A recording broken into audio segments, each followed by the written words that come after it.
Coucou, nous sommes lundi 26 février et j'introduis ce vlog. J'ai terminé 2 lectures, j'en ai poursuivi 2 autres, donc c'est parti, on y va. Donc ce week-end, j'ai terminé un livre et une saga. J'ai même commencé terminer un livre et par là même terminé une saga puisque j'ai lu le dernier tome de Wayward Pines de Blake Crouch. Avec Emeline, on s'est motivé, on s'est dit allez, on y va, on termine avant que ce soit la rentrée et qu'elle ait moins le temps. Donc c'est ce qu'on a fait, on l'a lu sur dimanche, ça se lit toujours aussi bien, ça s'est lu tout seul, la fin était absolument parfaite, je pense que l'auteur ne pouvait pas proposer une meilleure fin, et pour une fois, on est sur un épilogue incroyable. J'ai adoré cet épilogue, c'était génial. Je vous le dis, ne lisez pas la dernière phrase. Si vous avez l'habitude de feuilleter les dernières pages, ne le faites pas puisque l'épilogue fait une phrase et que ça va tout vous spoiler. Donc ne le faites pas. C'était génial. Franchement, c'était vraiment très très chouette. Ça s'est lu encore une fois tout seul. Tout s'est bien enchaîné en fait. Si vous voulez, c'est une saga qui fonctionne très bien parce que il y a ce côté. Ça pourrait être un seul tome. Tout s'enchaîne, il n'y a pas de longueur une fois que l'histoire est lancée dans le 1. Après, tout va très très vite et il se passe plein de trucs et tout se met en place, enfin tout se poursuit de manière hyper fluide. Mais avec Emeline, on se faisait la réflexion que c'était en fait très bien fait et très bien pensé de le faire en 3 tomes, dans la mesure où effectivement ça crée une espèce d'attente, et même en ayant les 3 tomes déjà avec soi, ça crée quelque chose de particulier, une ambiance particulière de savoir qu'il y a plusieurs tomes et que on va passer à autre chose. C'est probablement très psychologique, mais ça fonctionne très bien. Et c'était très chouette de les publier à 15 jours d'écart. Je pense que en suivant le rythme de publication, ça devait être très haletant parce que c'est pile poil, je pense, le bon timing pour avoir envie de lire la suite, se jeter dessus, sans avoir le temps d'oublier et de laisser la saga passer à la trappe en fait. Donc vraiment c'est quelque chose que j'ai aimé, j'ai trouvé que c'était très bien pensé de l'avoir fait en 3 tomes, j'ai trouvé que malgré cette impression d'unité et que ça pourrait n'être qu'un seul tome, le fait que ce soit des tomes séparés ajoute quelque chose et j'ai vraiment beaucoup aimé, je trouvais que c'était génial, je ne pourrais pas trop vous en parler, c'est un 3e tome, je vous ai déjà pas beaucoup parlé du premier et du deuxième, c'est pas pour vous spoiler avec le 3. Il y a 2-3 choses que je voudrais quand même relever parce que voilà, mais ça n'a pas non plus amoindri mon appréciation générale. Je voudrais juste revenir sur la page 71. Si vous l'avez lu ou si vous voulez lire, vous ferez attention à ce à quoi je pense. J'ai trouvé qu'il se passait quelque chose qui n'avait absolument aucun intérêt. En fait, je m'attendais, il se passe quelque chose, un gros trigger, qui est, dont je ne vais pas développer pour ne pas trop vous en dire, mais il se passe quelque chose, page 71, qui est très dérangeant. On s'attendait avec Emeline à ce que ça ait une explication logique parce que ça n'avait rien à faire là, et pas du tout. Donc je sais pas pourquoi l'auteur a fait ça, je sais pas pourquoi il a choisi d'inclure ça là, c'était juste dérangeant et inutile, et ça m'a... je pense que c'est le seul passage qui m'a vraiment arrêté dans ma lecture, et où je me suis dit mais what? Et j'ai relu la phrase en me disant mais j'ai pas bien compris, c'est pas possible. Et si, donc je sais pas, c'est inexplicable, aucune idée. Et autre chose, il y a quand même, on sent que c'est un homme qui a écrit cette histoire parce qu'il y a vraiment quelque chose de très un peu dépassé dans les rapports hommes-femmes par certains aspects, pas par tous, hein, mais par certains aspects, c'est-à-dire que pour les rapports sexuels entre hommes et femmes, il y a un côté très orgasme magique des femmes qui est un peu... Ça m'a un peu fait rire, et Emeline aussi, ça l'a fait rigoler, on s'est un peu marré parce qu'il y avait quelque chose de... Bon, c'est écrit par un homme, quoi. Mais sinon, à part ces 2-3 aspects que j'ai trouvé un peu what the fuck, c'était très chouette. C'était vraiment très chouette. J'ai adoré la fin. J'ai trouvé que en fait, j'ai perdu à aucun moment l'intérêt, et preuve en est, on les a enchaînés. Donc c'est que vraiment, on avait envie d'y aller, on avait envie de savoir la suite. Et une fois que vous êtes dedans, c'est très difficile de les lâcher, c'est très difficile de les reposer. Et ça se lit tout seul et on se rend pas compte que les pages se tournent et qu'on a déjà terminé un volume, quoi. C'est assez addictif et ça fait très bien le job. C'est exactement comme aller voir un film d'action au cinéma, c'est-à-dire que vous attendez pas à un scénario poétique, on s'attend pas à des plans sur la neige qui tombe sur les montagnes et qui soient extrêmement jolis, etc. Vous y allez pas pour ça, quoi. Vous y allez pour être sorti totalement de votre quotidien et pour être plongé dans toute autre chose et pas avoir le temps de respirer, voilà, pour être tenu en haleine et à ce que ça soit haletant, à ce que ça soit prenant, et c'est ce que fait ce bouquin en fait. Et il faut vraiment y aller pour ça. Si vous y allez pour avoir de très grosses réflexions sur l'humain et la nature de l'humain, c'est pas trop ça. Je dis pas qu'il y en a pas, je dis pas qu'il y a pas un fond et il n'y a pas un peu des questionnements sous-jacents, mais ça reste assez léger. Franchement, le premier plan, c'est de l'action, c'est des rebondissements, c'est des retournements de situation, et ça fait hyper bien le job, et c'est ce que moi j'en attendais, donc c'était très bien. Mais allez-y en sachant à quoi vous attendre. C'est de l'action, c'est fait pour être un page turner, et ça fait très bien le job. L'écriture est suffisamment bonne pour que ça se lise tout seul, et c'est ce qu'on lui demande, on lui demande pas autre chose que ça, et voilà, en ce sens, et en attaquant cette saga dans cet état d'esprit, ça va totalement vous emporter, vous plaire, et vous allez être surpris, et voilà, je n'ai pas d'autre chose à dire sur cette saga, c'était génial, j'ai adoré. J'étais très contente de terminer cette saga, donc c'est une saga entamée et terminée en l'espace d'une petite dizaine de jours, et c'est très très chouette, ça fait plaisir. Ça faisait longtemps que j'avais pas été suffisamment tenue en haleine par un bouquin pour ne pas réussir à le reposer et à le lire dans la journée, et ça me faisait beaucoup ça quand j'étais plus jeune, je pense. Et maintenant, c'est plus compliqué forcément, surtout quand on lit plusieurs livres à la fois, etc. Et avec cette saga, j'ai un peu tout mis en pause à chaque fois pour lire les volumes. Et c'est ce qui s'est passé hier quand on l'a attaqué avec Emeline, c'est qu'on a tout mis en pause qu'on lisait et on s'est lancé là-dedans.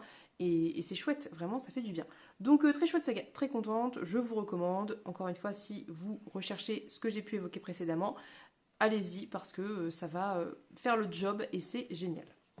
Voilà, donc ensuite, j'ai terminé enfin Appleseed de Matt Bell. On est dans un tout autre genre, bien qu'il y ait des points communs. Étrangement, entre ces deux ouvrages, on est quand même dans un tout autre genre. Appleseed, c'est un post-apo où on va suivre... Enfin, c'est un post-apo. C'est pas vraiment un post-apo, au début en tout cas, puisqu'on ne sait pas très bien. C'est-à-dire qu'on suit différents personnages et on ne sait pas très bien où ils se situent par rapport à notre temporalité à nous. On n'est pas toujours sûr. Il y a en fait, si vous voulez, 3 points de vue. Et il y a un point de vue où qui est assez clair, qui est assez premier degré, qui pose clairement des questions, qui est très accessible au niveau superficiel, on va dire, de la lecture, mais les deux autres sont un petit peu plus complexes parce qu'on ne sait pas très bien où on est dans le temps et on ne sait pas très bien où ça va, et c'est assez mystérieux, et évidemment, vous vous en doutez, c'est volontaire puisqu'à la fin, on comprend où ça voulait aller, ce que ça voulait dire. Ce que j'ai beaucoup aimé dans ce livre, c'est que d'une part, la plume est vraiment de très grande qualité. Ça veut dire que vous avez vraiment, pour moi, une narration qui est extrêmement, on pourrait dire, métaphorique, où vraiment on ne sait pas si on est dans du réel, du fantastique, ou du réel avec de la métaphore. C'est un petit peu, on est un peu perdu, mais en même temps c'est beau et c'est bien écrit. On a cette ligne temporelle, enfin en tout cas ce point de vue très clair, très premier degré, et qui est un petit peu, on va dire, une espèce de socle auquel se raccrocher, une espèce de référence de base où on est sûr de saisir ce qui se passe, et c'est un petit peu le point de stabilité. Et on a ce troisième point de vue où on suppose qu'on est dans le futur, mais on ne sait pas trop, et encore une fois, on ne sait pas très bien ce qu'on lit pendant un long moment. C'est un livre qui n'est pas facile à lire, c'est un livre qui demande d'être impliqué dans sa lecture. Vous ne pouvez pas lire Appleseed en étant passif, sinon vous allez passer à côté et vous allez être perdu et ne pas comprendre en fait. Et je pense qu'il faut être suffisamment actif ou active pour saisir ce qui vous est donné et s'en rappeler pour qu'à la fin tout prenne du sens. Et en ça, ça demande d'être impliqué dans sa lecture, et donc ça demande d'avoir une disponibilité assez importante. C'est pour ça que j'ai mis autant de temps à le lire, parce que je l'ai lu peut-être pas au meilleur moment en termes de forme et de disponibilité justement, donc ça m'a pris du temps parce que je sentais bien qu'il fallait pas que je rate des choses et que je tourne des pages sans être sûre d'avoir saisi. C'est une lecture qui est très exigeante, mais qui est fascinante en même temps, et qui est importante et intéressante. Moi j'ai beaucoup aimé, bien que à certains moments, clairement j'étais perdue. Émilie et moi, on n'a pas eu la même manière de le lire de manière très concrète. C'est-à-dire que moi, il fallait que j'ai des grosses plages de lecture sur ce bouquin pour qu'une fois que je suis dedans, eh bien, je reste dedans et j'enchaîne pour réussir à remettre le puzzle en place.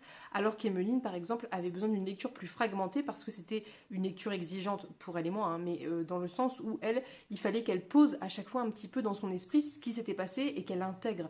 Donc ça, c'est à vous de voir comment vous le lisez. Moi, je trouvais qu'en fragmentant trop ma lecture, j'avais plus de mal à me remettre dedans et plus je laissais le temps passer, plus c'était difficile.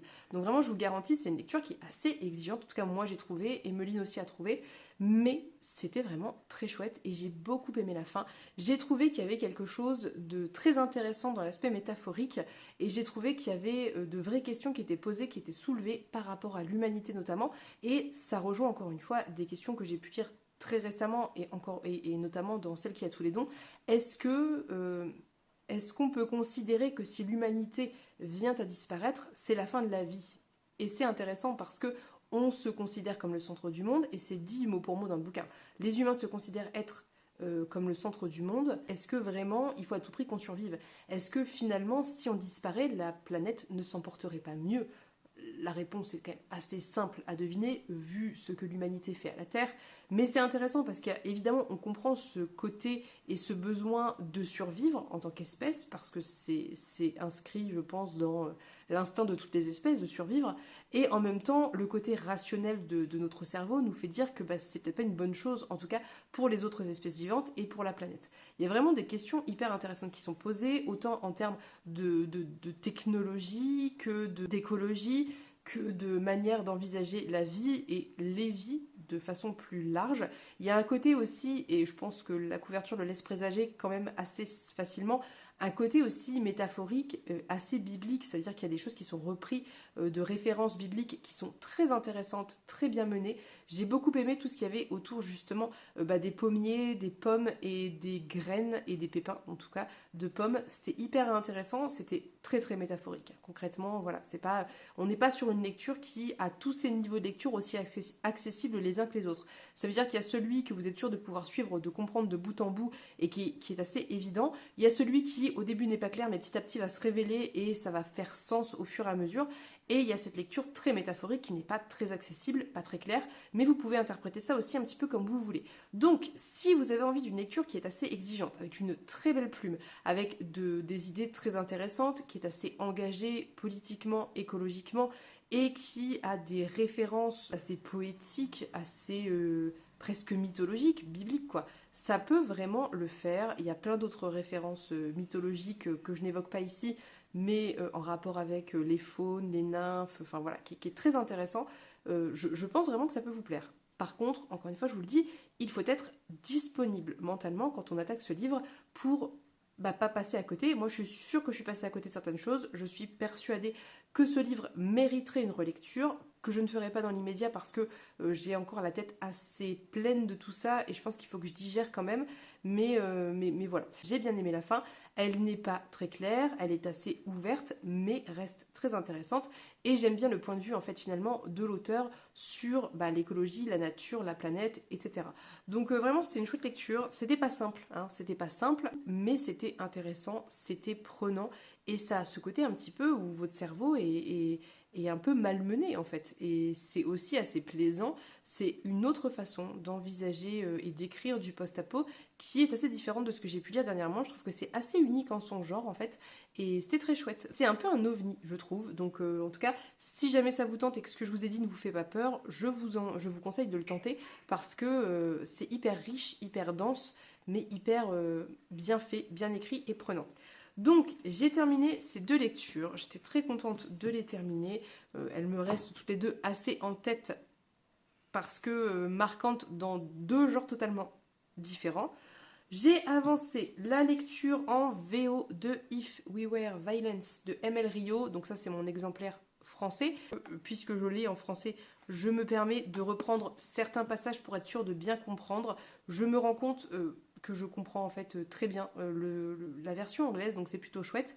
Je pense que c'est vraiment assez accessible, sincèrement, c'est vraiment pas compliqué en termes de langue, il n'y a pas de complexité et comme je le lis sur liseuse, quand il y a des mots de vocabulaire qui vraiment me posent problème, je peux les rechercher très facilement, donc vraiment c'est simple, je le lis assez rapidement, j'ai un bon rythme de lecture sur ce VA, donc c'est plutôt chouette, et je suis à peu près à 45% je crois, donc je suis en retard par rapport au découpage de l'Explora Livre, mais le meurtre est arrivé, ça y est, donc je vous le dis, le meurtre n'arrive pas tout de suite, ça ne spoile pas, hein, c'est dans le résumé, on sait directement que le personnage principal a été accusé de meurtre, donc on sait qu'il y a un meurtre. Mais il n'arrive pas tout de suite parce que l'auteurice prend le temps de poser vraiment tous les enjeux, et c'est un peu le principe de la Dark Academia, c'est exactement la même chose que dans le Donatart, dont je ne me rappelle jamais le nom, mais on sait qu'il y a un meurtre, mais le meurtre arrive en fait assez tardivement parce que l'enjeu n'est pas tant le meurtre que poser les questions et poser les bases de l'histoire, et c'est ce que fait très bien ici l'auteurice.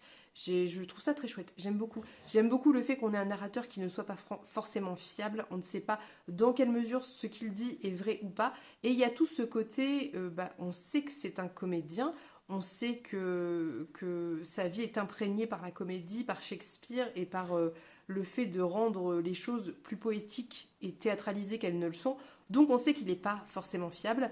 Il y a forcément une part de vérité dans tout ça, mais quelle est la part de vérité, quelle est la part de mensonge, on n'en est pas sûr. Donc si vous n'aimez pas les narrateurs qui ne sont pas fiables, ça peut être déstabilisant. Ceci étant dit, je trouve ça intéressant parce que malgré tout, c'est un point de vue et c'est assez réaliste dans la mesure où à partir du moment où on prend le point de vue d'une personne sur une histoire concernant un groupe de personnes, forcément qu'on a une version qui est biaisée, et c'est bien fait ici, je trouve. Donc vraiment, c'est une lecture que j'apprécie beaucoup. J'aime beaucoup le côté Dark Academia, je trouve que c'est très réussi. Je trouve que la caractérisation des personnages est intéressante, c'est-à-dire qu'ils sont très caricaturaux au début, vraiment, mais petit à petit, on sent des subtilités qui se glissent dans leur personnalité, et finalement, on a l'impression qu'eux-mêmes jouent constamment leur rôle, leur propre rôle en fait, dans leur propre vie au sein de ce groupe. Donc vraiment, c'est très réussi, c'est très sombre, c'est dérangeant. Pour moi, ça fonctionne très bien, j'aime beaucoup.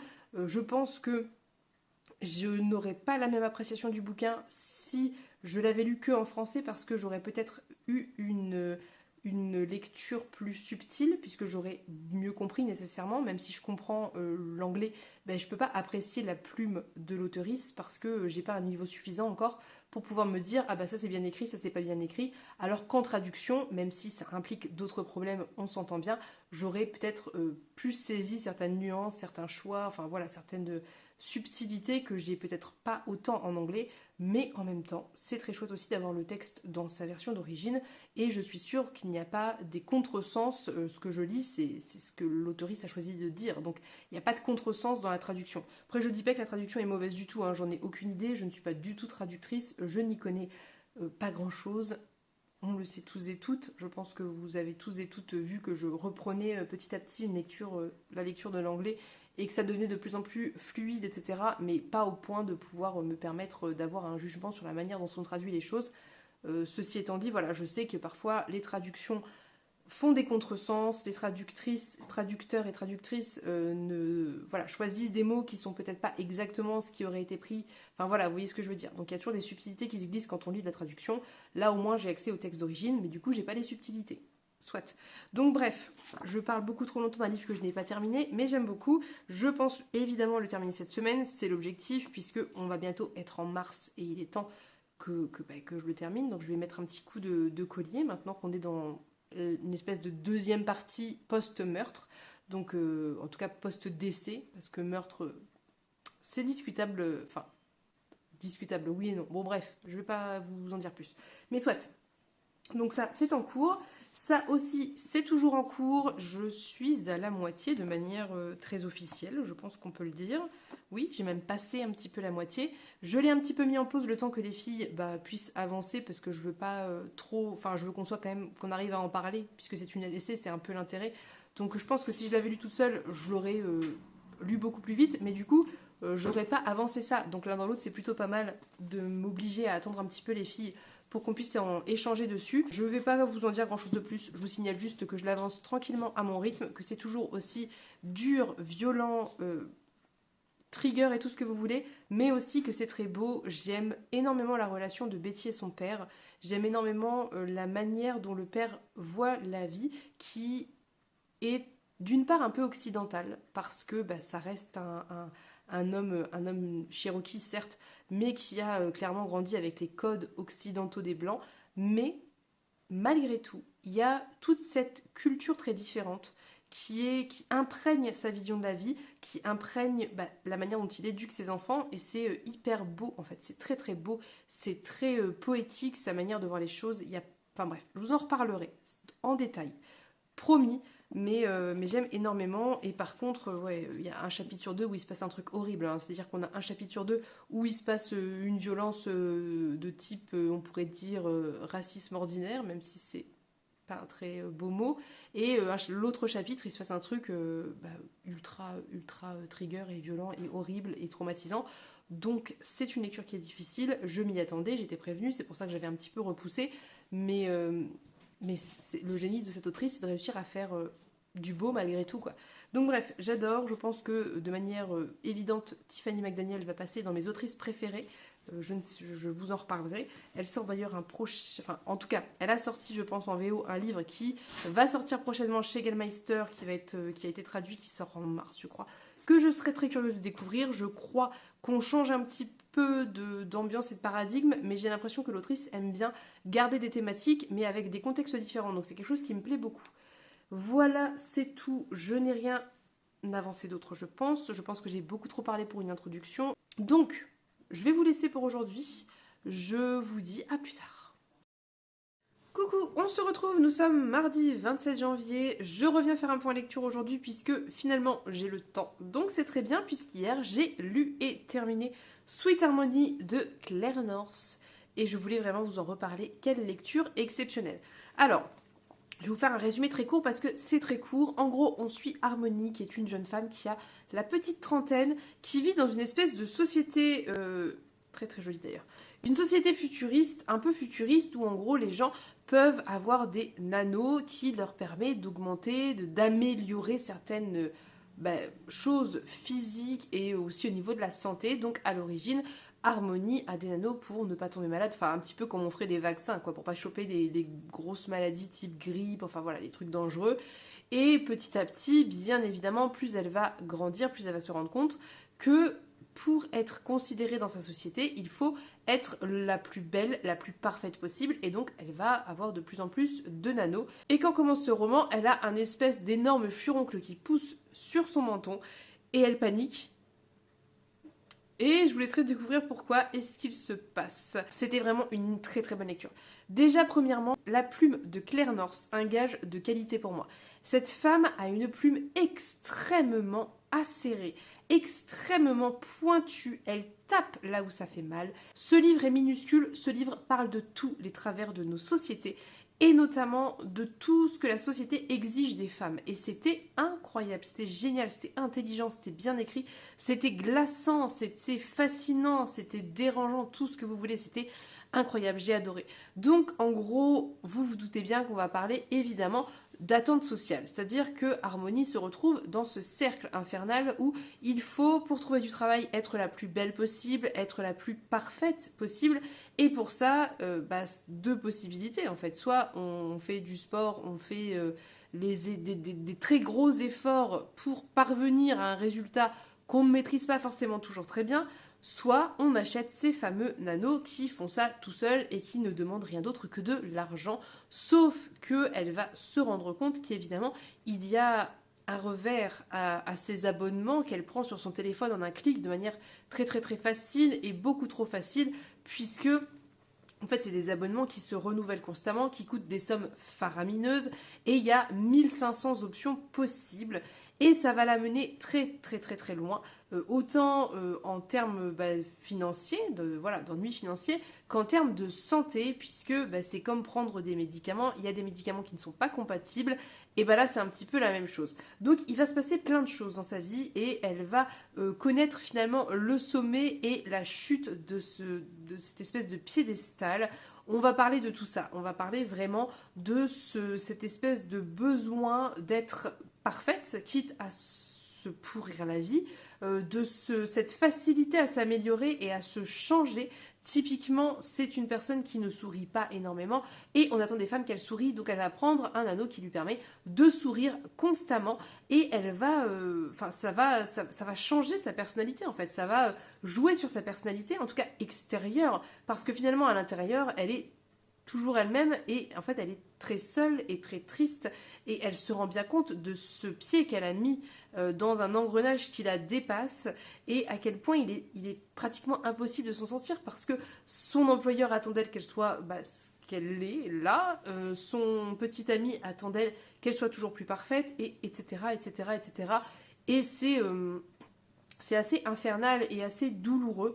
Et vraiment, je peux vous garantir que ça n'est pas sans rappeler des choses qu'on peut connaître à l'heure actuelle. Typiquement, quand elle va commencer à se retrouver dans cette espèce de chute où elle peut... Enfin, voilà, elle a un espèce de contre-coup. Donc typiquement avec cette espèce de furoncle sur son menton, mais d'autres choses vont s'enchaîner par rapport à ça.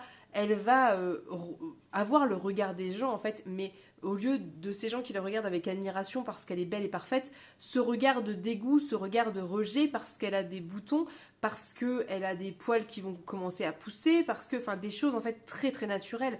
Et il y a vraiment ce dégoût du naturel, ce dégoût du naturel, de ce qui est naturel, de ce que l'on est, et ce besoin de contrôle sur tous les aspects de notre corps, de notre personnalité, et c'est effrayant, mais en même temps c'est très réaliste, et c'est par certains aspects très proche de ce qu'on peut connaître.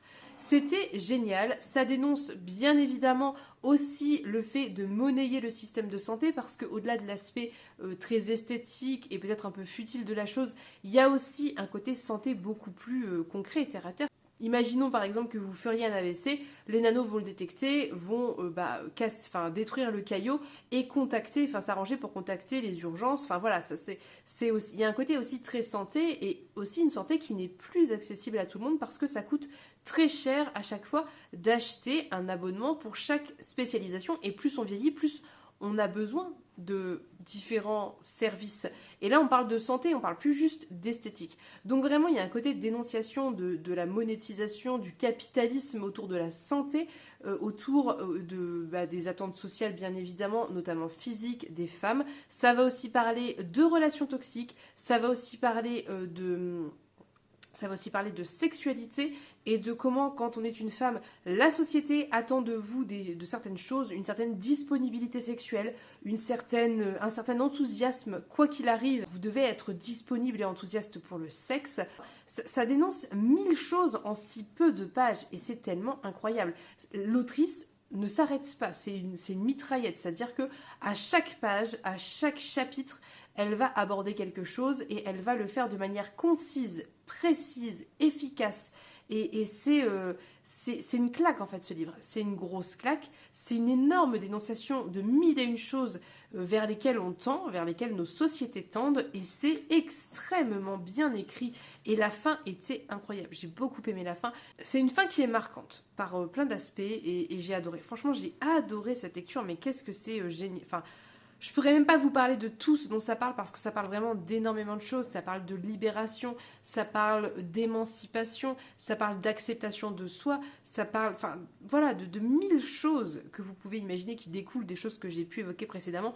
Et c'est génial, c'est vraiment très très très très bon, c'est très intelligent. Claire North fait partie, je pense, de mon panthéon personnel d'autrice. J'adore sa plume, je suis extrêmement sensible à cette espèce de colère qui émane de ces textes. Il y a toujours des personnages avec une espèce de colère sous-jacente, un espèce de rejet, de dégoût, et en même temps parfois aussi, par exemple ici typiquement, mais dans d'autres personnages, d'autres livres que j'ai pu lire d'elle, une espèce de soumission forcée et ce combat entre cette espèce de soumission qui nous est inculquée en tant que femme depuis notre plus jeune âge et cette rébellion, cette envie de se libérer, enfin c'est génial. Claire North pour moi c'est génial, j'adore, voilà, franchement je vois pas comment on peut trouver ça mauvais. On peut trouver ça trop court, on peut trouver ça trop concis, mais je pense pas qu'on puisse dire que c'est mauvais. Très sincèrement, je ne vois pas comment on peut dire que c'est mauvais, je vois pas comment on peut dire c'est pas intéressant, enfin...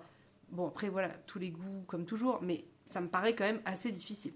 Soit, j'ai adoré, vous l'aurez compris, je vous recommande. Autrement, j'ai encore avancé Betty, je suis chapitre 30, il me reste, je suis page 465 sur, on va dire, 700. Donc, ça avance vraiment très très bien. C'est vraiment, à chaque fois je vous dis, je veux vous signaler que je continue cette lecture, mais mais je veux vraiment vous en parler à la fin parce que je veux pas m'éparpiller et j'ai plein de choses à en dire. En même temps, j'ai envie de vous en parler parce que c'est incroyable. La plume est incroyable. Tiffany McDaniel, pour moi, est vraiment une virtuose des émotions et de l'écriture. Elle a une maîtrise de l'écriture des enfants qui est incroyable. Les enfants qu'elle écrit sont d'une authenticité exceptionnelle. Je trouve que Tiffany McDaniel, tout en faisant de la littérature adulte, écrit 100 fois mieux les personnages d'enfants et d'adolescents que 80% des young adults et des littératures jeunesse que je peux lire. On est sur des personnages qui ne sont tellement pas stéréotypés, tellement pas clichés, qui sont des êtres humains. Alors avec une certaine naïveté, et de moins en moins une certaine lucidité aussi parfois. Il y a des nuances, bien évidemment, ça reste des enfants, mais justement, c'est là où c'est très très bon. Et j'adore.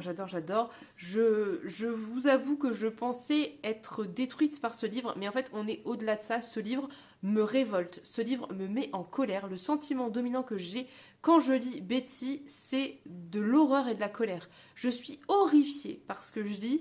On pourrait dire, je pense que certains l'ont dit, sûrement l'ont pensé, que, ah bah oui, comme par hasard, il arrive tout ça aux personnes d'une même famille. C'est vraiment...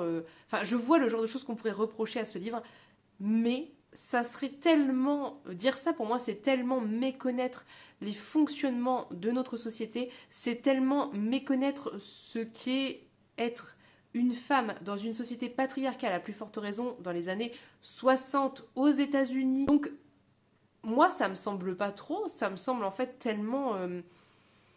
l'histoire de tellement d'enfants, de jeunes femmes, que voilà, je vois pas ça comme ça du tout, mais je sais que c'est des choses qui ont dû être reprochées à ce livre. Sachez au demeurant que c'est très très dur, c'est très violent. Je trouve que l'autrice oscille entre des chapitres d'une beauté, d'une douceur, avec ce père qui est hyper investi dans l'éducation de ses enfants, qui est hyper investi surtout auprès de Betty, parce que Betty est celle qui lui ressemble le plus et finalement celle qui a le plus de mal en société, puisque sa peau est très foncée, puisque ses cheveux sont très raides et très noirs, et donc elle porte physiquement les gènes natives américaines.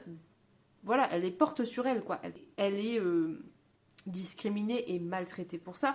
Et du coup, son père va particulièrement prendre Betty sous son aile et lui inculquer l'amour de son histoire, l'amour de l'histoire de ce peuple qu'elle ne connaît qu'à travers lui, l'amour de sa personne, apprendre à se trouver belle, apprendre à s'aimer, apprendre à voir ce qu'implique en fait ces gènes Cherokee qu'elle a dans le sang, c'est-à-dire toute cette société matriarcale, toutes ces sociétés près de la nature, toutes ces sociétés beaucoup plus respectueuses des femmes que ne l'est la société protestante, blanche, américaine des années 60, et c'est tellement beau ces passages-là, c'est tellement incroyable, la manière qu'il a d'inventer des histoires, la manière qu'il a de s'occuper de ses enfants avec beaucoup d'amour, beaucoup d'abnégation, avec une véritable envie de les soulager, de les aider, de les aimer et d'être là pour eux, et notamment pour Betty.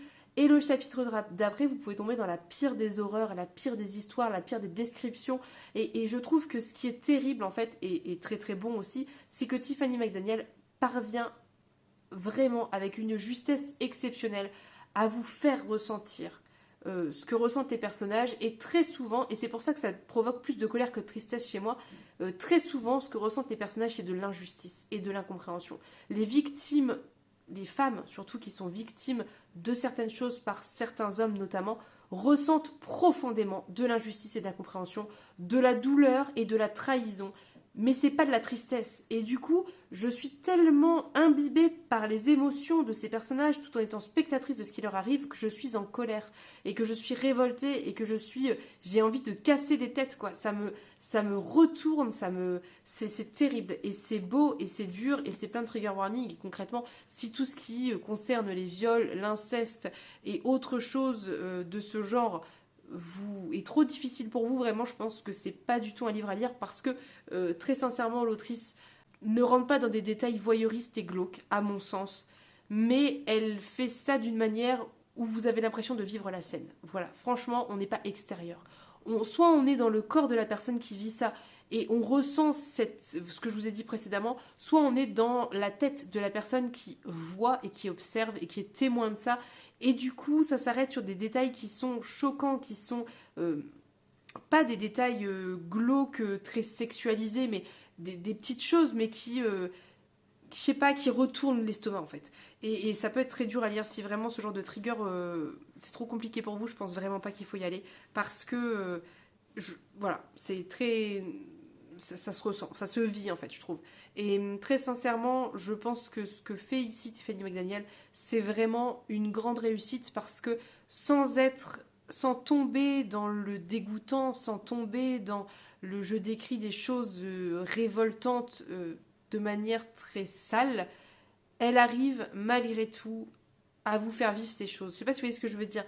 C'est vraiment parfaitement mesuré pour moi, parfaitement réalisé et enfin voilà, l'écriture de cette femme est incroyable, très sincèrement. Et voilà. Donc c'est tellement incroyable, c'est tellement riche, c'est tellement intelligent, c'est tellement plein de réflexions féministes avant l'heure, j'ai envie de dire. Alors pas vraiment parce que le féminisme existait déjà aux États-Unis dans les années 60, mais je veux dire, il y a quelque chose de malgré tout d'assez avant-gardiste parce qu'on est quand même sur des personnages qui n'ont pas une grande éducation, on est sur des personnages qui vivent dans des petites villes, petits villages américains, états-uniens, donc il n'y a pas cette volonté franche d'émancipation et de connaissance de ce qu'est le consentement, le respect des femmes, etc. Mais il y a ce féminisme sous-jacent, cette révolte contre ce qui leur arrive, cette révolte contre l'ordre établi, cette révolte contre les hommes. Enfin, c'est beau, c'est riche, c'est vraiment puissant. C'est un récit qui est très puissant et j'aime énormément et je suis énormément touchée. Donc voilà, j'avance ça très tranquillement. J'étais sur une autre lecture pour mon défi lecture que je mets en pause de manière plus ou moins définitive, je ne sais pas trop. Donc ça, vous verrez ça dans la vidéo défi lecture. Mais du coup, ce livre-là va sortir de ma palle. Je vais le marquer comme lu, même si on est sur un semi-abandon à l'heure actuelle, à voir si je le termine un jour ou pas. Du coup, je pense que je vais avancer If We Were Violence, que je n'ai pas avancé hier parce que j'étais sur Betsy. Je vais essayer de prendre autre chose, je ne sais pas quoi. J'ai envie d'un petit livre là, donc peut-être que je vais me prendre... je me sortirai bien ça, voilà, tout petit. Ça me fera une petite pause peut-être dans ces lectures assez exigeantes, que ça soit l'anglais parce que c'est de l'anglais, que ça soit Betty parce que c'est dur, et ça ferait peut-être du bien de me lire quelque chose comme ça. Donc je ne sais pas, je vais voir, vous verrez ça demain, en sachant que demain c'est mercredi, donc demain c'est journée activité, et voilà, donc je ne sais pas ce que je pourrais filmer ou pas, nous verrons bien. Donc je vous laisse pour aujourd'hui, je vous fais des bisous, on se dit à demain. Coucou, on se retrouve, nous sommes jeudi 29 février et je viens faire un point lecture. Si j'ai les yeux brillants et rouges, c'est parce que je viens de terminer Betty et que, voilà, bon, la fin a été très émouvante. D'ailleurs, je vais vous en reparler, mais avant ça, je vais vous parler d'un autre livre que j'ai lu, qui est Curiosity de Sophie Divry, qui est donc un recueil de 2 nouvelles, puisqu'on a la première qui est Curiosity et la deuxième qui est L'Agrandirox. C'est très très court, c'est vraiment... c'est assez rapide, c'est imprimé extrêmement gros, donc vraiment on est sur quelque chose qui se lit très vite, et c'était très intéressant, c'était très chouette, puisque la nouvelle Curiosity va parler d'un rover qui est envoyé sur Mars, et qui en fait a une certaine conscience de sa personne, qui est donc une IA en fait, et qui a conscience de sa solitude, qui a conscience du fait qu'elle va être à un moment ou à un autre... abandonné, déprogrammé, je sais pas trop comment dire, et donc que sa fin est un petit peu prévue. Et c'était très intéressant, j'ai beaucoup aimé à la fois tout le travail autour de Mars, c'est-à-dire qu'on sent bien que l'autrice s'est renseignée sur ce qui se passe sur Mars, et j'ai beaucoup aimé cette IA qui était très attachante, qui était vraiment... très humanisée quelque part, et c'est quelque chose que j'ai bien aimé, je trouvais que c'était intéressant. Et il y a quelque chose effectivement de très humain dans cette IA, puisque finalement il y a cette volonté de ne pas être seule en fait. L'IA vit très très mal cette solitude, donc Curiosity vit très mal cette solitude et en parle. Et il y a aussi, comme il est dit derrière, et c'était très intéressant en fait, cette interrogation autour de la solitude, de l'humanité et du désir de transcendance, et c'est vraiment ça qu'on voit à travers ce rover, et c'était vraiment très chouette. Alors c'est très court, ça va vite, mais c'est assez percutant, j'ai trouvé ça assez percutant et assez intéressant. Évidemment j'aurais aimé en avoir plus parce que il y avait vraiment quelque chose qui aurait pu être développé autour de toutes ces thématiques, mais c'est un choix volontaire de la part de l'autrice et c'est très bien comme ça aussi.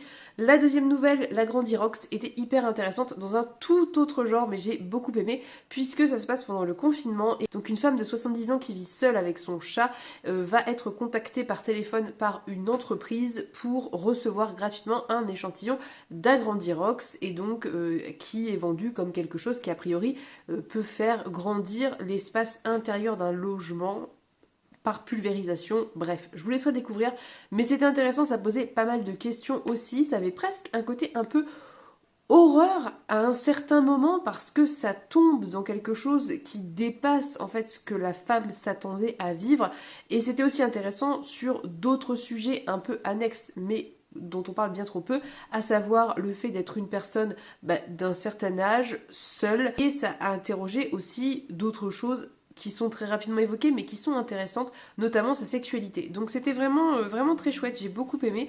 J'ai trouvé encore une fois que c'était très rapide et ça aurait pu faire l'objet de quelque chose de plus long, mais ça reste valable, ça n'est pas frustrant pour autant.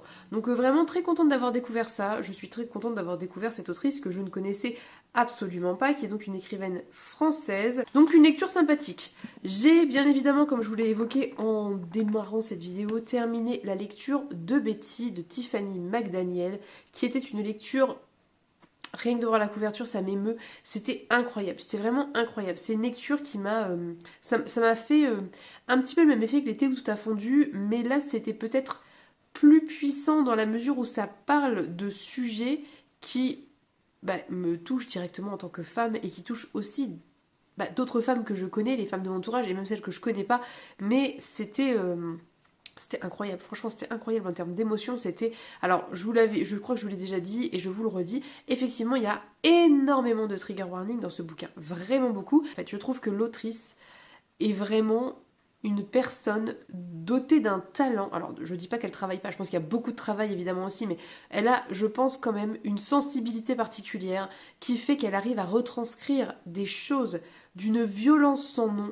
et à le faire tout en vous permettant de saisir la violence de ce qui se passe, tout en vous heurtant. Elle arrive aussi, à côté de ça, à écrire des belles choses en fait, et à le faire d'une manière qui est extrêmement sensible. Je vous ai dit, très sincèrement, ça va être difficile de mettre des mots sur cette lecture parce que déjà elle est très fraîche, parce que je me suis pas posée pour écrire tout ce que j'avais à en dire, parce que c'est trop frais, mais que je vais vous en parler quand même maintenant parce que j'ai peur de pas avoir le temps sur la fin de semaine et je veux pas passer ça. De toute façon, j'en reparlerai en point lecture dans tous les cas. C'est un livre qui aborde énormément de thématiques. On suit donc Betty et sa famille. Betty qui a donc 2 sœurs aînées et 2 frères cadets et un frère aîné. Voilà, donc il y a 3 garçons et 3 filles, en sachant qu'il y a eu 2 jeunes enfants qui sont décédés très très jeunes, voire bébés. Donc voilà, on est dans cette famille qui déjà de base est un peu endeuillée. Il y a quand même ces morts, ces petits enfants qui sont morts, qui existent malgré tout dans cette famille, et dès le début c'est clairement, je sais pas comment vous dire, on n'en parle pas forcément beaucoup, mais on sent qu'il y a ce poids, cette perte en fait, notamment chez les parents, et on va suivre Betty en fait d'avant son entrée à l'école, donc elle a peut-être 5 ans si je dis pas de bêtises, jusqu'à un âge assez adulte, enfin jeune adulte, et il se passe énormément de choses dans ce livre et en même temps pas grand chose. C'est tout le paradoxe du bouquin. Il se passe beaucoup de choses parce que à titre personnel, les personnages individuellement vivent beaucoup de choses, et Betty, si vous voulez, c'est un peu le témoin de tout ça. Betty, elle est au cœur de tous les secrets, de toutes les confidences, volontairement ou involontairement, et elle est la mémoire en fait de cette famille. Elle sert de mémoire à cette famille, et c'est cet ouvrage, cette mémoire si vous voulez, c'est comme ça que c'est présenté. Donc Betty, elle vit des violences, elle en vit personnellement parce que elle subit du racisme à l'école, elle subit des remarques sur son physique, enfin voilà, elle subit des violences à titre personnel, mais elle subit beaucoup de violences par ricochet, entre guillemets, parce qu'elle est témoin et qu'elle voit et qu'elle assiste et qu'on lui raconte des choses qui ne sont pas de son âge et qui la marquent et qui donne à ce personnage un regard sur la vie qui est extrêmement mature, mais qui est aussi très intéressant parce que quelque part je trouve que Betty, c'est une espèce de métaphore, ou je sais pas quel serait le mot, du rôle de l'écrivain, de l'écrivaine, de l'autrice. Ici, c'est une espèce de métaphore de la voix qui doit être libérée. Elle prend la parole pour les autres, elle prend la parole pour libérer les secrets des autres. Et c'était hyper puissant, en fait, la manière dont c'est fait. J'ai trouvé qu'elle était très bien écrite parce qu'elle est crédible en tant qu'enfant, elle est crédible en tant qu'individu, mais elle a quand même ce rôle un peu supérieur, un petit peu... voilà, métaphorique, je dirais, de gardienne de mémoire qui est très dur à porter en tant qu'humain, mais qui est hyper bien écrit en tant que ce que c'est, donc espèce de métaphore comme je vous disais. Je sais pas si je suis claire. Ça va beaucoup parler des violences faites aux femmes, beaucoup des violences faites aux femmes, au sein du cercle privé notamment, beaucoup. Il y a très peu de violences extérieures, si ce n'est le racisme, et il y en a un peu, mais beaucoup moins. Beaucoup des violences que subissent les femmes sont dans ce cercle privé, notamment de la famille, mais pas que, mais voilà, le cercle très proche. Et en fait, c'est très réaliste. Ça veut dire que, comme je vous disais la dernière fois, on a l'impression que tous les malheurs du monde s'abattent sur cette famille. Ça faisait un petit peu ça aussi dans l'été où tout a fondu. Mais pour moi, déjà, c'est pas si incroyable que ça. Je pense que beaucoup de familles ont été frappées, que individuellement, les membres de certaines familles ont tous et toutes été frappés par des choses plus ou moins graves, plus ou moins violentes, mais voilà, c'est pas si incroyable. Et au-delà de ça, je pense vraiment qu'ici, il y a un parti pris de parler de manière très large et de manière un peu universelle de ce que subissent les femmes et de tous les degrés de violence qu'elles peuvent subir, que ce soit des violences racistes, donc des mots en fait, des violences physiques où elles se font battre, typiquement Betty qui va se faire battre devant toute la classe par une de ses maîtresses, je crois que c'est une maîtresse ou un maître, je ne sais plus, donc de violences physiques aussi, mais de violences beaucoup plus secrètes et honteuses que sont les violences sexistes et sexuelles. Et ce que j'ai beaucoup aimé, c'est qu'en fait, tous les personnages féminins subissent cette situation, au même titre que je pense que la plupart des femmes peuvent subir des violences sexistes et sexuelles au quotidien. Et ce que j'ai particulièrement apprécié, c'est que la patte de Tiffany McDaniel, pour moi, c'est de mettre de la modernité dans son propos, et c'est que toutes ces femmes se révoltent et ont un regard analytique sur ça, et dénoncent, alors pas publiquement parce que c'est et c'est honteux et c'est secret, mais dénoncent en discutant entre elles ces choses et ne les acceptent pas comme quelque chose de normal. Et c'est vraiment très bien fait, c'est vraiment très moderne dans le propos et très important parce que c'est ça qu'il faut lire. Il faut lire des choses qui parlent de violence, évidemment parce qu'il ne faut pas faire comme si ça n'existait pas, mais il est important que ce soit dénoncé et c'est ce que font toutes les femmes de ce roman. Toutes les femmes de ce roman dénoncent ça. Enfin, aucune n'est en accord avec ce qui se passe et même si elles n'en parlent pas toutes entre elles et que finalement c'est Betty qui est souvent le réceptacle de tout ça, il y a quelque chose qui passe en fait dans cette révolte, dans cette colère, dans ce refus et c'est hyper bien fait et c'est ce que j'avais aussi aimé dans l'été où tout a fondu, c'est cette pointe de modernité, de la dénonciation de ce qui se passe. Donc vous aurez compris qu'on a quasiment tous les trigger warnings possibles et imaginables, vraiment je vois pas lesquels, enfin il y en a sûrement qui n'y sont pas, mais très sincèrement là on est quand même bien hardcore en termes de trigger warning, mais comme je vous disais la dernière fois, je trouve que Tiffany McDaniel arrive à faire ça de manière à ce que ça ne soit pas voyeuriste, et surtout, je regardais ce matin la dernière vidéo de Alors je lis, lisez je ne sais plus quel livre qui était un livre de Louisa May je crois, donc assez violent a priori, mais elle disait que malgré cette violence, finalement le fait que l'autrice est du côté des femmes et dénonce ça, ça rendait cette lecture moins dur parce que c'est quelque chose qui est dénoncé et c'est important et ça donne de la visibilité à des choses que vivent des femmes et là c'est le cas en fait et c'est exactement le sentiment que j'ai, c'est que oui c'est violent, oui c'est dur, c'est révoltant, ça met en colère, moi ça m'a beaucoup mise en colère, je pense que 80% du bouquin j'étais énervée, en colère, j'étais furieuse, mais le fait que l'autrice soit du côté de ces femmes, le fait que l'autrice ait clairement un parti pris et vous le donne et dénonce à travers la bouche de ces femmes ce qui arrive aux femmes, ça rend cette violence pas moins violente, mais lisible en tout cas. Lisible parce qu'elle est dénoncée. Et en ça, je pense que du coup, c'est un bouquin qui, oui, est dur, mais qui reste quand même accessible malgré tout. Et Et voilà, pour moi c'est très bien fait, c'est très bien, enfin vraiment il y a vraiment quelque chose de génial dans la plume de cette femme, dans la manière dont elle pense ses personnages, ses romans, ses histoires, dans ses dénonciations qui sont toujours hyper importantes, et j'ai adoré ce livre. Petite interruption, réveil de sieste. Je vous disais donc, j'ai adoré ce livre, j'ai adoré toutes les thématiques qui étaient abordées, enfin j'ai adoré, c'est pas le mot, mais j'ai trouvé que c'était bien fait, toutes ces thématiques étaient abordées, que ce soit en termes de racisme, que ce soit en termes de par extension de colonialisme et le fait d'imposer une culture, c'est ce que font les Blancs aux États-Unis, hein, imposer une culture, que ce soit par les différentes représentations des personnages, ce qu'ils vivent et comment c'est fait, c'est sensible, c'est intelligent, c'est dur, mais c'est important en fait. C'est un livre qui est important, je pense. Bref, je sais pas si c'est clair, je sais pas si je m'égare, c'est possible que oui. Il y a tellement de passages que j'ai adoré, que j'ai mis de côté parce que c'était beau en termes d'écriture, juste c'était beau, c'était à l'oreille beau quoi. Et par les émotions et par les sentiments, enfin pour moi il y a tout, et je pense avoir dit pareil de l'été où tout a fondu, vraiment, il y a tout en fait. C'est beau, c'est intelligent, c'est bien écrit, ça parle de choses importantes, ça dénonce beaucoup de choses, et c'est plein d'émotions et ça fait du bien et ça fait du mal aussi, et c'était incroyable, je vous recommande. Si vous avez peur de le lire, mis à part si ce que je vous ai dit vous trigger beaucoup trop, chose que je peux parfaitement entendre, mais sinon lisez-le parce que ça se lit tout seul, il est énorme et je vous jure, très sincèrement, il est quand même assez impressionnant, ça se lit tout seul. Ça se lit tout seul, sincèrement, c'est... J'ai pas vu le temps passer, j'ai pas vu les pages défiler, je me suis obligée à faire des pauses pour qu'on soit quand même plus ou moins en lecture commune et pas que je le dégomme en une soirée, et c'était pas plus mal parce que du coup je l'ai plus apprécié et c'était le bon choix finalement à faire, mais j'ai pas vu les pages se tourner, j'ai pas vu le temps passer, et je me suis retrouvée à la fin en me disant mais déjà... Voilà. Et petit point pour celles et ceux qui ont lu L'été où tout a fondu mais pas Betty, sachez que le dernier chapitre, on retrouve des personnages de L'été où tout a fondu, et il y a un gros clin d'œil à L'été où tout a fondu, et c'était très chouette, j'ai beaucoup aimé. J'aime beaucoup quand il y a ce genre de choses dans des bouquins, quand on retrouve des personnages, même si c'est très anecdotique, c'est pas grave, ça fait plaisir, et voilà. Donc coup de cœur, voilà, je vous le dis clairement, c'est un gros coup de cœur pour moi.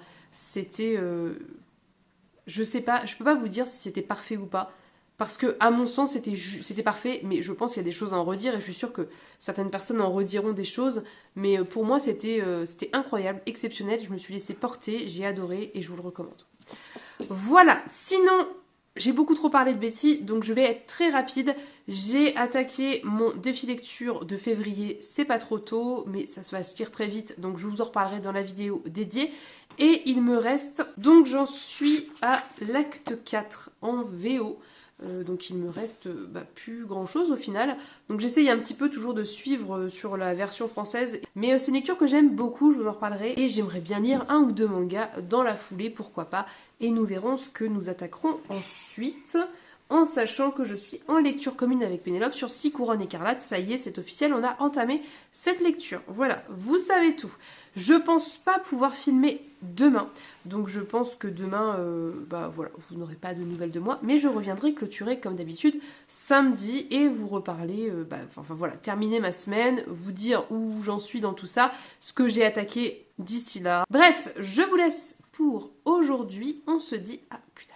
Pour profiter, parce que j'ai oublié de vous dire que la traduction de Betty, c'était par François Happ, et je pense que ça le mérite, ça mérite d'être mentionné, dans la mesure où il a fait un très bon travail de traduction. Et je voudrais ajouter quelque chose que je pense pas avoir dit. J'ai lu des commentaires qui disaient que finalement il y avait trop de côté explicatif, c'était pas assez suggéré, c'était trop cru. Et il y a des passages qui sont très crus et très durs à lire. Mais encore une fois, je le redis, je pense que c'est un choix volontaire de la part de l'autrice de ne pas laisser passer les choses en les suggérant, parce que je pense qu'elle veut clairement, et comme je l'ai dit précédemment, mais je tiens à appuyer mon propos, dénoncer ça et mettre des mots sur ces choses qui sont révoltantes et ne pas juste laisser passer en suggérant quelque chose. Vous voyez ce que je veux dire? Il y a vraiment une volonté engagée, voilà, je pense, et c'est pour ça qu'il y a ce côté toujours où on revient sur les événements, on les explique, on en parle, et c'est ce que je vous disais précédemment quand je disais que les femmes ouvraient leur bouche et portaient, enfin voilà, leur voix était portée par Betty et par l'autrice, et c'est ça que j'entendais. C'est que du coup, on n'est pas du tout dans la suggestion, on est dans quelque chose de cru, de dur, et sur lesquels on revient pour en parler. Et c'est important de le dire, voilà. Bref, je clôture ici avec Betty, je pense que vous aurez compris, mais allez-y quand même avec cette idée en tête, pour ne pas être déstabilisé par ça. Voilà, je vous laisse, on se dit à plus tard. Coucou, on se retrouve, nous sommes samedi 2 mars ou 3 mars, je ne sais plus, je ne sais pas, je suis perdue dans le temps. Bref, en tout cas on est samedi, j'ai terminé des lectures, je voudrais vous les montrer, je ne vais pas tout vous montrer puisqu'il y a des lectures que j'ai terminées dans le cadre du défi lecture, donc ça sera dans la vidéo du défi lecture, mais c'est pas plus mal parce qu'il y en a quand même 3 dont j'aimerais vous parler. J'ai lu Ruth Fielding, Orpheline d'Alice B. Emerson, qui fait partie de la collection des Vintage Sisters des éditions Nouvelles, que j'ai lu en un rien de temps. Vous imaginez bien, c'est très jeunesse, c'est à partir de 9 ans, et c'est une lecture que j'ai bien aimée, c'était très chouette. Déjà d'une parce qu'on a un petit peu ce contexte Anne de Green Gables, mais version très enfant du coup, donc où ça va plus vite, voilà, la temporalité est beaucoup plus rapide, les événements sont beaucoup plus rapides, mais ça fait penser à Anne de Green Gables, autant dans le décor que ce qui peut arriver à la petite, que finalement dans ses amitiés, etc.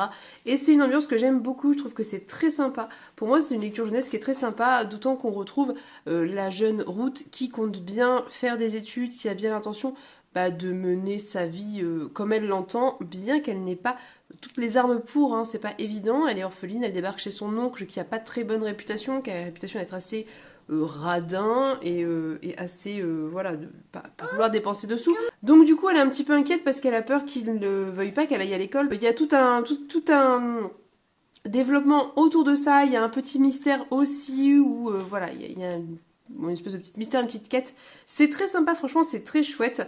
Je valide cette lecture. Alors c'est sûr que pour un adulte, ça se lit super vite, mais moi j'ai quand même apprécié, c'était un bon moment, c'était sympa. Et puis je vais le passer à mon fils pour qu'il le lise, puisque lui, il est clairement beaucoup plus dans la tranche d'âge que moi, et je vous ferai part de son retour, parce que c'est aussi ça peut-être qui est intéressant. Évidemment que mon regard sur du jeunesse n'est peut-être pas aussi, enfin, a une certaine pertinence dans la mesure où je suis capable de vous dire si c'est problématique ou pas, enfin voilà, la manière dont sont menées les thématiques, etc., bien entendu, mais peut-être qu'un retour aussi éventuellement de quelqu'un qui a l'âge cible, ça peut être sympa. Donc je vais lui passer, il va lire ça en un rien de temps aussi parce qu'il lit quand même assez vite aussi, et je vous dirai ce qu'il en pense. C'est un tome 1, donc je suis très curieuse de voir la suite, et je vous dis vraiment, ça a ce côté Anne de Green Gables pour enfants en fait, hein. Donc c'est plutôt chouette, j'ai bien aimé, et en plus, pour ne rien gâcher, je le trouve vraiment très joli avec, enfin je sais pas si on se rendra compte, peut-être pas, mais ça a ce côté, vous savez, un peu texturé, là, un petit peu comme de la toile, même si c'est pas franchement de la toile, qui est très très chouette. Donc voilà, très chouette lecture. Ça m'a détendu, ça m'a fait du bien, après avoir lu des choses un petit peu plus complexes qui m'avaient un peu plus pris la tête. Ensuite, j'ai terminé comme prévu, bon, je vous montre encore une fois la version francophone puisque la version anglaise est sur ma liseuse, mais j'ai terminé If We Were Violence de M.L. Rio, qui était une très bonne lecture que j'ai beaucoup aimée, c'était vraiment très sympathique. J'ai trouvé que ça faisait très bien le job, c'est de la très bonne Dark Academia, ça respecte vraiment les codes établis par Donna Tartt de la Dark Academia, avec évidemment le côté académie, université, c'est le minimum je pense qu'on peut demander, mais aussi voilà, cette espèce d'ambiance très particulière entre les jeunes, entre les étudiants, ce côté très sexe, drogue, rock'n'roll, etc. Il y a quand même de ça aussi, sauf qu'ici on est dans un contexte, et je vous l'ai déjà dit je pense, beaucoup plus théâtre que philosophie. Je crois que c'était, qu'est-ce que c'était dans Donna Tartt, donc dans Secret History, je ne sais plus le titre en... c'était des étudiants en philo et en grec ancien, je crois.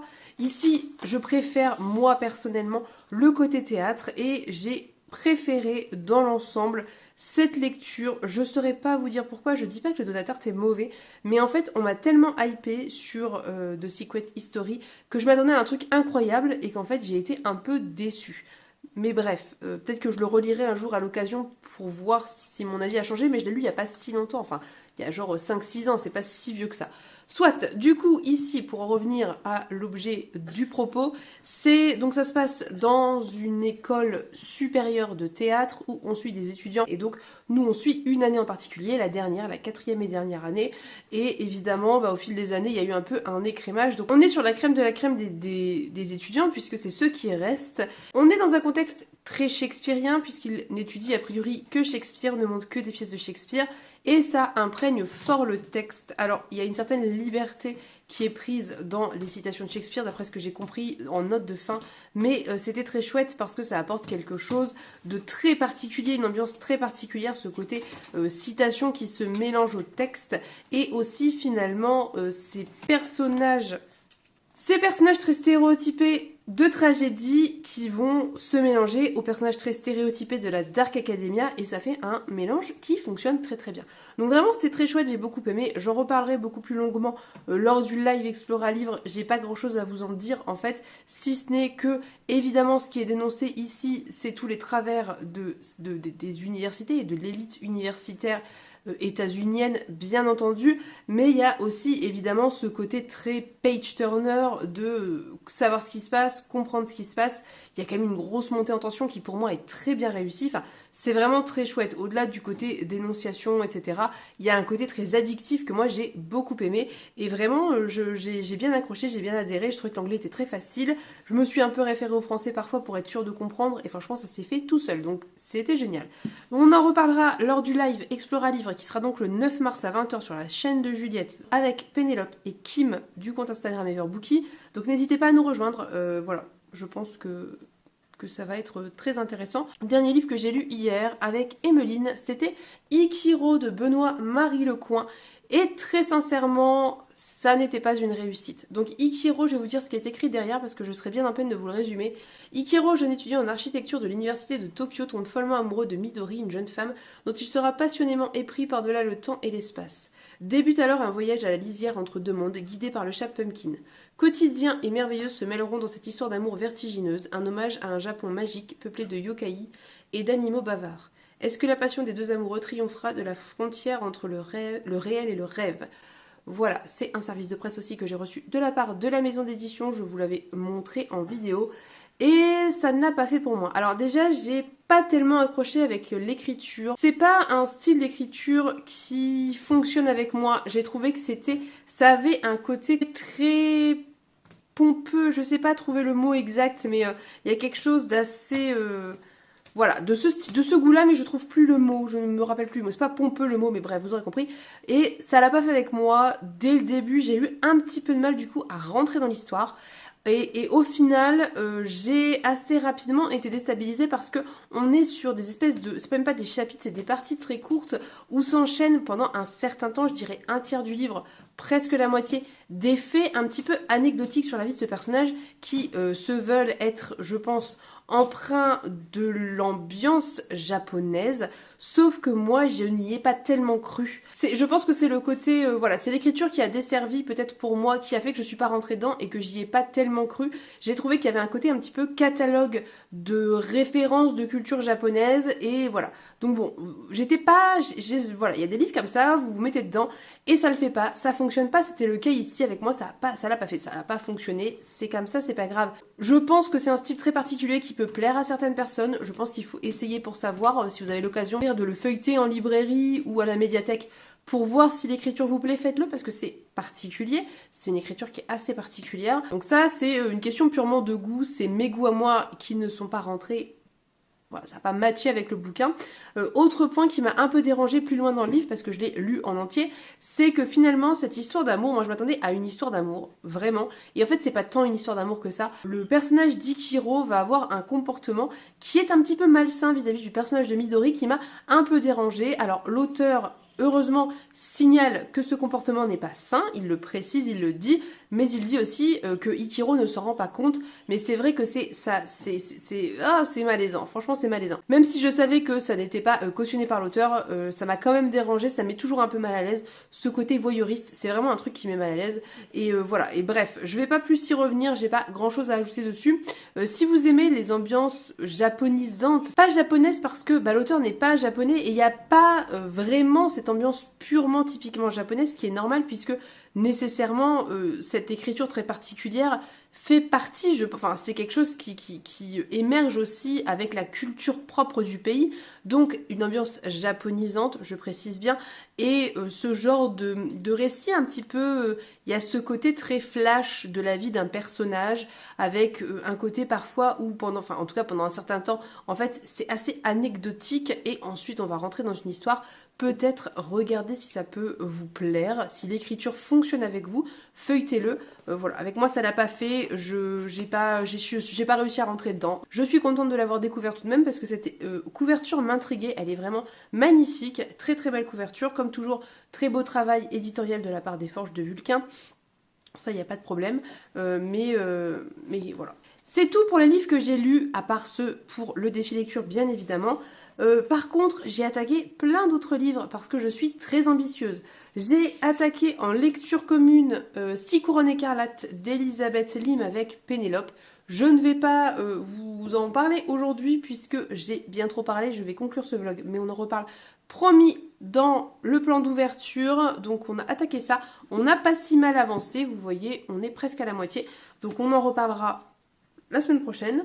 J'ai attaqué moi toute seule ceci qui est donc est-ce que vous verrez, Bound de Sarah El Harifi, qui est donc de la fantasy, je pense d'inspiration d'Afrique de l'Ouest, si je dis pas de bêtises. Je crois que l'autrice est originaire, enfin en tout cas a des origines du Ghana et du Soudan, donc je pense qu'il y a de ça très clairement, et il est vraiment très beau. Donc on suit ces deux sœurs, cette sœur là qui s'appelle Yeran, qui est colonel, très récemment colonel, et sa sœur qui s'appelle Little, qui est donc plutôt, elle, une divineresse prophétesse. Et j'ai lu très peu, hein. J'en suis au tout début parce que je suis assez lente, parce que c'est pas si simple que ça, hein. C'est de la littérature de fantasy adulte, c'est pas si évident, il est vraiment très beau, bref, mais j'ai accroché direct, j'adore, alors vous voyez, je suis pas une grande experte de l'anglais, mais j'adore le style, déjà, je trouve qu'il y a quelque chose de très dynamique dans cette écriture, j'y connais pas grand chose, je saurais pas rentrer dans les détails et machin et bidule et analyse outre mesure, mais je trouve que c'est dynamique et ça me plaît, et surtout j'adore qu'on ait cette proposition de fantasy avec une mythologie au début, je pense à world building qui va être extrêmement développé, et des personnages qui sont queer, et ça n'est pas c'est pas une question en fait, c'est juste un état, c'est comme ça, c'est normal, ça ne pose pas de questions, et j'adore ça. Je vous en reparlerai pareil la semaine prochaine puisque je ne veux pas trop traîner, mais qu'est-ce qu'il est beau. Donc voilà, le soleil et la lune, mais on en reparlera quand je l'aurai avancé. Voilà, sur ce, je vais vous laisser pour cette semaine. N'hésitez pas à me dire ce que vous avez pensé des lectures que j'ai pu faire.